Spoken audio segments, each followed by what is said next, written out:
Sharif Bojang is a Gambian journalist living in Senegal, keeping a close watch on events unfolding in his country. Since April, Gambians have taken to the streets. FATOUMATA SANDENG's father was an opposition politician.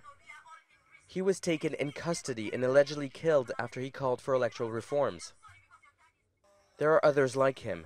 SABRINA Solo Kruma, a leading figure of the opposition, was arrested shortly after this interview.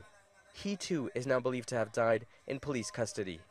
After this, nothing has ever been the same. It was unfortunate that people had to die. The good thing about this whole thing for Gambia and Gambians is that people very quickly are not living in any fear anymore.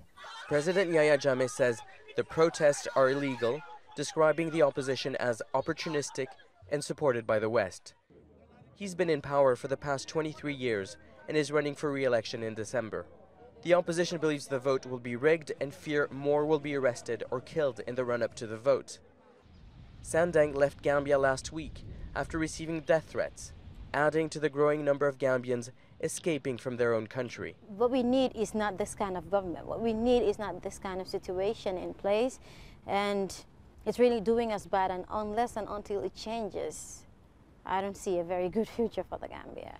The EU suspended aid to Gambia and the US removed it from preferential trade agreements. Still, 150,000 tourists visited Gambia last year. Most were Europeans.